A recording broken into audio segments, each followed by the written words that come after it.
On a beautiful sunny Una morning, hermosa mañana de sol, invité a mi nieta Vicky, de casi 8 años, a caminar conmigo cerca de un lago, que en realidad es una represa de agua para nuestra hermosa ciudad.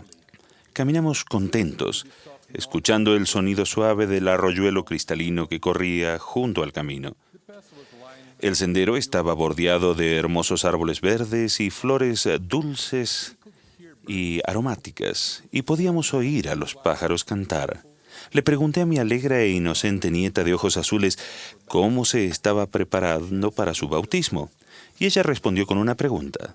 Abuelo, ¿qué es el pecado?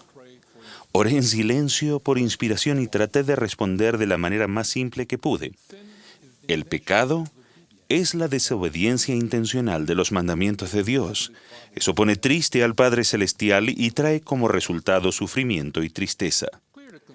Evidentemente preocupada me preguntó, ¿y cómo nos atrapa? Al principio la pregunta indica pureza, pero también revela preocupación por cómo evitar el pecado. Para que ella entendiese mejor, usé los elementos naturales a nuestro alrededor como ilustración. Siguiendo el sendero, encontramos, junto a un alambrado de púas, un poste de piedra, bastante grande. Era una estructura pesada y crecían flores y arbustos y pequeños árboles a su alrededor. Con el tiempo, estas plantas llegarían a ser más grandes que el poste. Recuerdo que más adelante en el sendero encontramos otro poste que ya había sido cubierto. Poco a poco, casi sin notarse, por la vegetación que crecía a su alrededor. Supongo que un poste no percibiría, a pesar de su fuerza, que podía ser envuelto y destruido por plantas frágiles.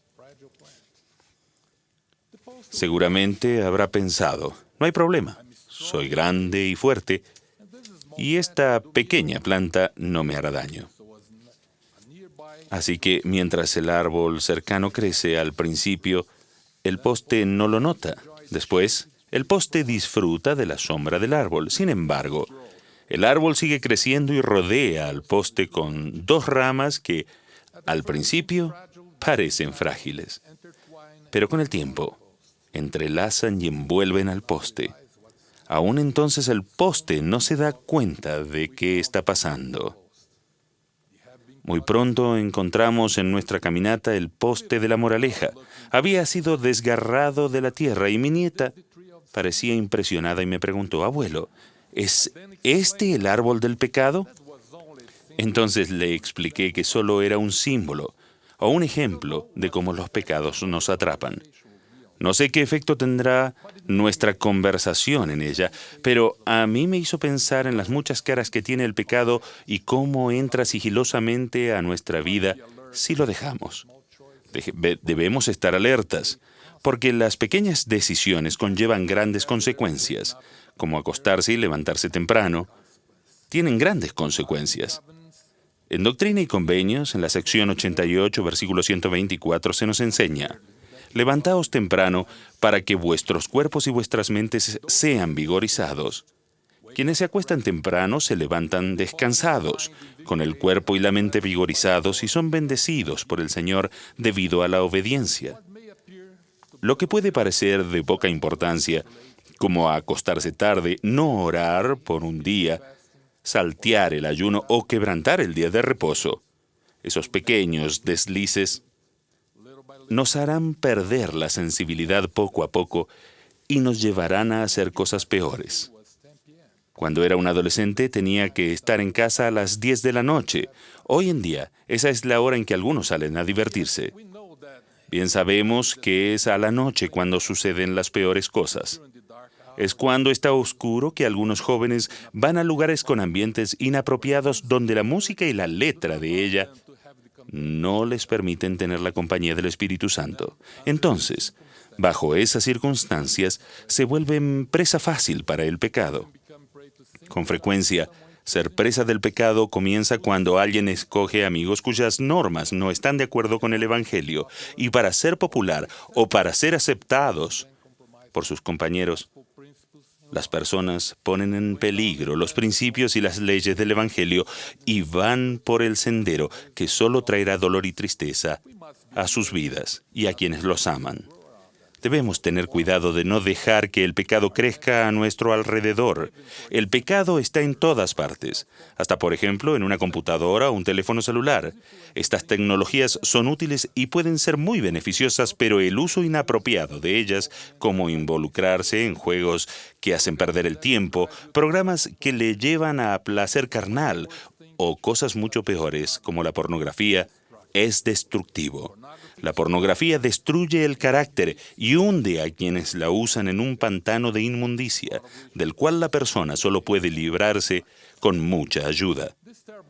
Este terrible monstruo causa dolor y sufrimiento tanto al usuario como a los inocentes hijos, cónyuges, madres, padres. El fruto del placer carnal es amargura y tristeza. El fruto de la obediencia y el sacrificio es dulzura y gozo eterno. La decisión en cuanto a las normas a seguir deben hacerse con anticipación, no cuando aparece la tentación. Nuestros parámetros deben ser: haré esto porque es lo correcto, viene del Señor y me traerá felicidad. No haré esto porque me alejará de la verdad del Señor y de la felicidad eterna que Él me propone a todos los que somos fieles y obedientes. Debido a que el Padre sabía que tomaríamos decisiones equivocadas, Él, en su maravilloso programa de amor, proporcionó un Salvador del mundo para que expiara los pecados de todos los que se arrepientan, de los que vengan en busca de ayuda, consuelo y perdón, y que estén dispuestos a tomar sobre ellos su nombre, aún Jesucristo. Si pecamos, debemos buscar ayuda rápidamente, porque no podemos salir de la trampa del pecado solos. Al igual que el poste de la moraleja no se puede liberar a sí mismo, alguien tiene que ayudarnos a liberarnos de su garra fatal. Los padres podemos ayudar y el obispo ha sido llamado por Dios para asistirnos. Es a él a quien debemos abrirle nuestro corazón.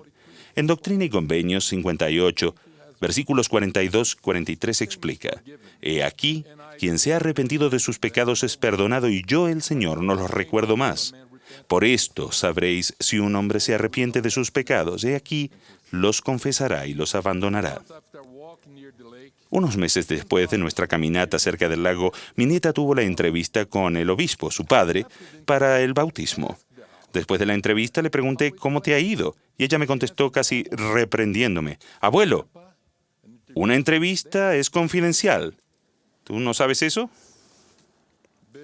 Obispos, espero que consideren esa respuesta con seriedad. Me parece que mi nieta creció mucho en entendimiento en muy poco tiempo. Así como el árbol que describí trajo tristeza, dolor, sufrimiento y esclavitud, hay otro árbol que puede traer todo lo contrario. Se menciona en 1 Nefi 8, versículos 10 y 12. Y sucedió que vi un árbol cuyo fruto era deseable para hacer a uno feliz. Y aconteció que me adelanté y comí de su fruto, y percibí que era de lo más dulce, superior a todo cuanto yo había probado antes. Sí, y vi que su fruto era blanco, y excedía a toda blancura que yo jamás hubiera visto. Y al comer de su fruto, mi alma se llenó de un gozo inmenso. Mis queridos hermanos y hermanas, permanezcan firmes, tomen buenas decisiones que les permitan comer del fruto del árbol de la vida. Si por cualquier razón han cometido errores o dejado el sendero, nuestra mano está extendida y les decimos: ven, hay esperanza, te amamos y queremos ayudarte a ser feliz. Nuestro Padre Celestial nos ama tanto que ha dado a su Hijo único, a un Jesucristo. Jesucristo nos ama tanto que dio su vida para expiar nuestros pecados. ¿Qué estamos dispuestos a dar para ser limpios y recibir ese gozo? Dejo mi testimonio en el sagrado nombre de Jesucristo. Amén.